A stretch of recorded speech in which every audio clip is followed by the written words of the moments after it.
O jejum voltou a ser um assunto nos dias de hoje. É curioso perceber isso, não por motivos de fé, mas por motivos de saúde. Muitas pessoas hoje estão praticando o jejum, em diversas formas distintas.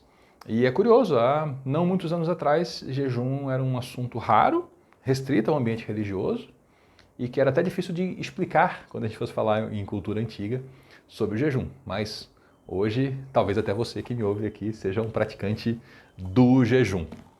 Vamos ver então um pouquinho sobre isso na Bíblia.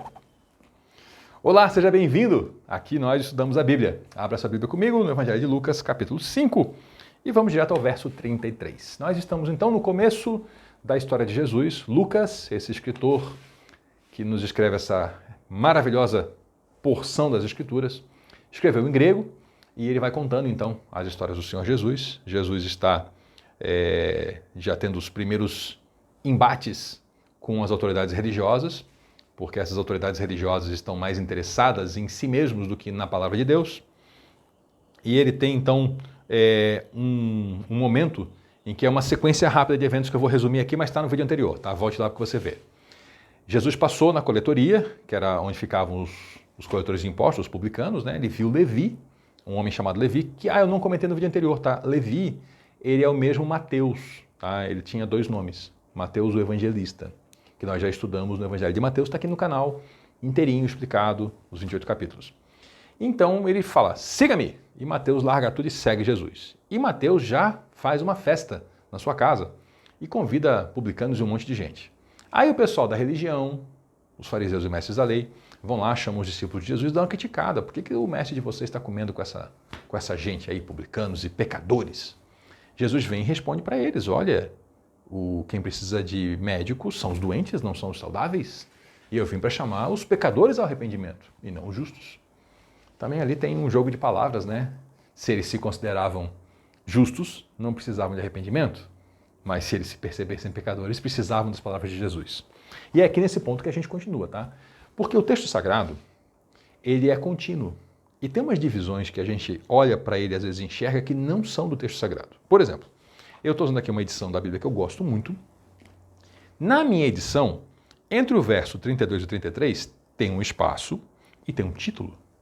Jesus é interrogado acerca do jejum. E aí tem as referências de Mateus e Marcos sobre o mesmo tema. E aí você pode ter a impressão que acabou o texto anterior. Mas se você ler com cuidado, você percebe que é um contínuo. Na verdade, Jesus continua na conversa, como muitas vezes as conversas não se interrompem. Toda a numeração de capítulos, versículos, é tudo adição posterior. Inclusive, se você não sabe, hoje no Brasil nós temos Bíblias com numeração diferente. Pelo menos no livro dos Salmos. Nós temos entre a tradição católica e a tradição protestante uma diferença de numeração. Por quê? Porque numa dessas tradições, 2 salmos são contados como um só.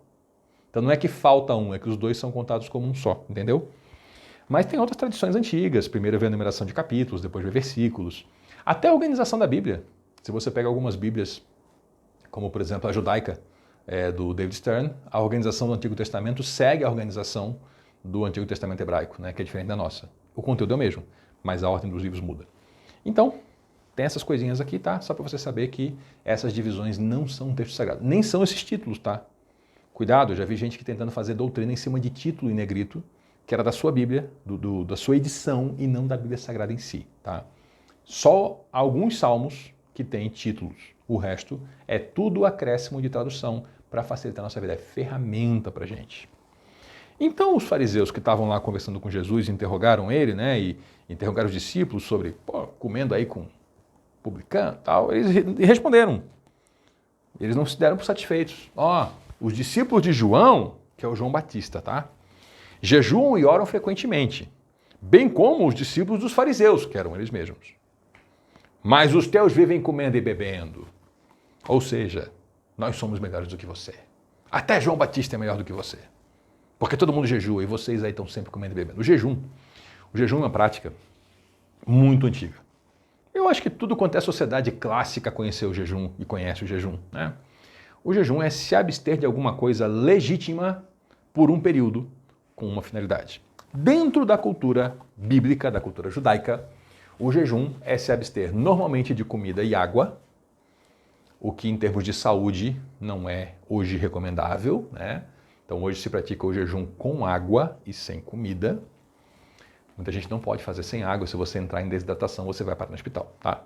Eu vou dar só uma partezinha, tá? Se você ficar muito tempo sem comer, você pode voltar a comer com cuidado e você se recupera. Se você entrar em desidratação, não é tomando água que você melhora. Você precisa ir para o médico, ir para o hospital. Então por isso que a gente tem esse cuidado. Então se a pessoa se abster de alguma coisa legítima, tá? Não é jejum você ficar um tempo sem um certo pecado. Isso não é jejum. Isso é necessário que você faça pro resto da vida, né? Então, sei lá, a pessoa trabalha numa empresa e ela furta do caixa. E ela fala, vou ficar uma semana sem pegar dinheiro do caixa para jejuar. Isso não é jejum. Isso não sei nem o que é isso, mas não é nem vergonha na cara. Tem que não roubar e pronto, tá? Jejum é se abster de uma coisa legítima. Tem gente que hoje faz jejum de celular, porque percebe que a comunicação do celular tira a sua atenção. Então a pessoa fala assim, hoje, da hora que eu me acordar até o meio-dia, eu não vou botar a mão no celular para eu ter tempo para orar, para ler a Bíblia, para me concentrar, porque o celular me tira. Legal. Tem gente que faz jejum de outras coisas que lhe tiram a atenção, televisão, sei lá. Pessoas fazem os seus jejuns, mas o mais comum é de alimento. E o de alimento tem essa característica da pessoa ficar com fome e ela se coloca numa condição em que ela, ao sentir a fome, se humilha diante de Deus e reconhece a sua total dependência do Senhor. Quando a gente faz um jejum e a gente sente aquela fome, a gente diz isso. Senhor, eu reconheço que se tu não me der comida todos os dias, eu não vivo. É o Senhor que provê o alimento para a gente todos os dias. É uma forma de se humilhar. É uma forma de buscar a Deus. Jejum não é uma queda de braço com o mundo espiritual. Tem gente que acha que é isso. Não, eu vou jejuar para Deus fazer o que eu quero. Pode jejuar.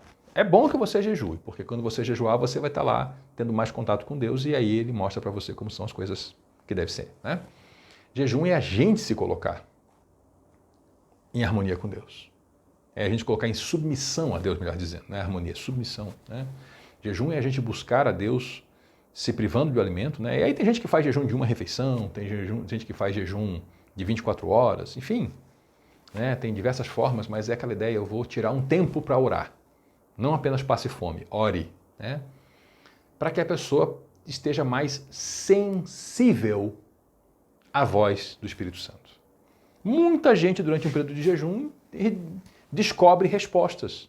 Às vezes não era nem a pergunta que ele fez, né? A pessoa vai jejuar com uma questão no coração e durante o jejum ela entende que uma outra coisa deve ser feita sobre um outro assunto.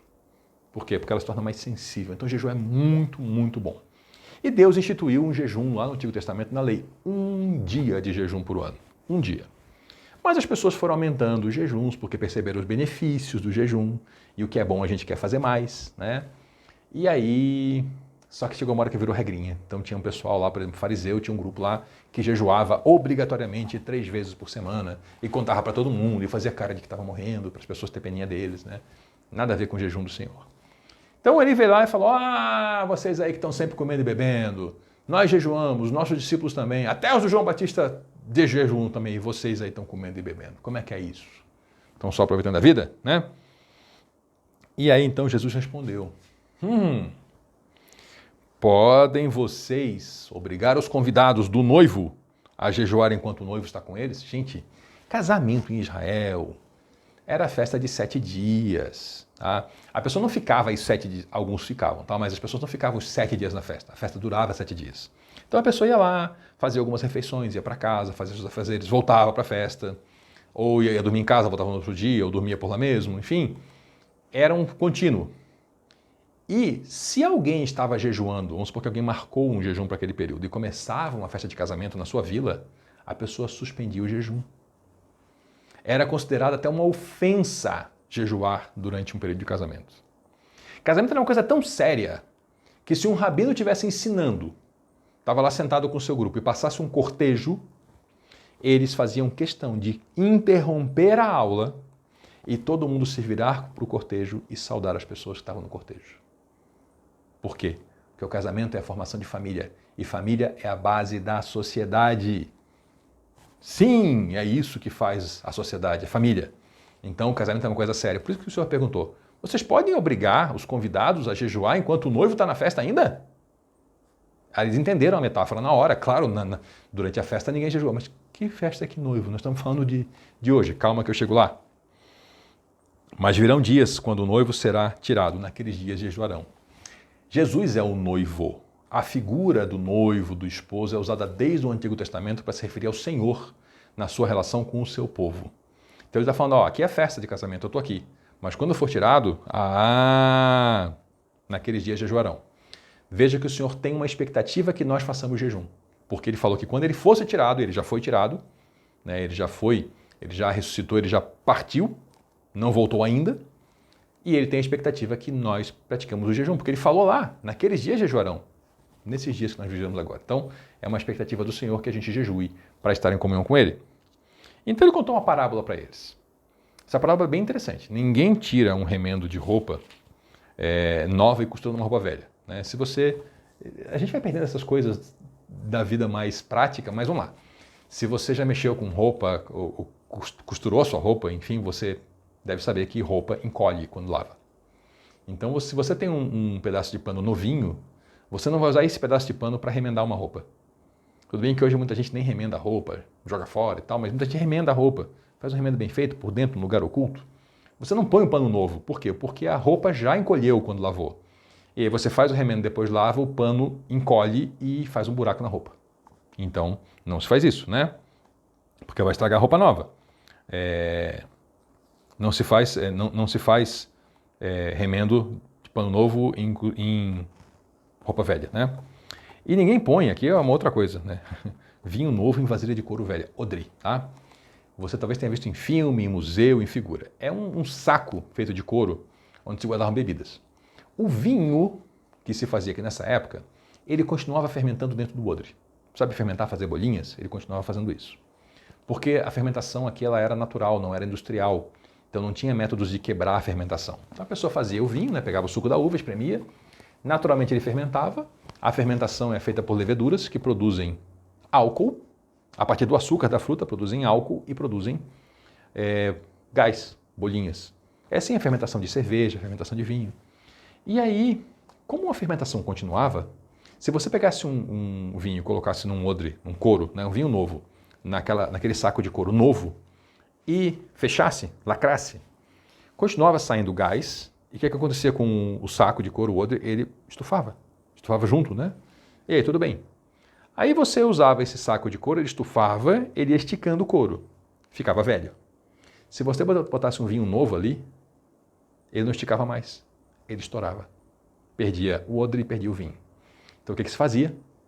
Vinho novo se botava em odre novo. E vinho velho em odre velho. Não se colocava vinho novo em odre velho para não se perder tudo. E o Senhor acrescenta aqui, ninguém depois de beber o vinho velho prefere o novo porque diz o velho é melhor. O que ele está falando? Existem dois mundos ali que estão se confrontando e estão se observando. Existe a velha realidade, a velha roupa, o velho odre, que é o judaísmo que Jesus encontrou naqueles dias. E ele chega então com a novidade do Evangelho. Essa novidade não cabe na roupa velha, no odre velho. Precisa de algo novo. Então, Jesus, ele não é simplesmente uma seita do judaísmo, como os romanos achavam. Ele é, na verdade, a consequência lógica, necessária e total do judaísmo. Com Jesus, o judaísmo clássico se conclui, cumpre a sua missão e dá início à era da igreja, onde judeus e não judeus juntos formam a igreja, que é o odre novo. Entendeu? Não cabe o cristianismo dentro do velho judaísmo. Não é que o velho judaísmo está errado. Ele cumpriu a sua tarefa. Ele concluiu e tudo se conclui em Jesus. Então começa essa coisa nova, a igreja, que de fato começou, foi formada por judeus, depois por não-judeus, e a igreja para quem Lucas escreveu, ela era formada sim, né? Era essa nova realidade, esse novo odre, com vinho novo, formado então por judeus, por não judeus, mas todos cristãos, formando então essa nova cultura chamada igreja. Muito obrigado por nos acompanhar até aqui. Volte na próxima, porque aqui estudamos a Bíblia. Até lá!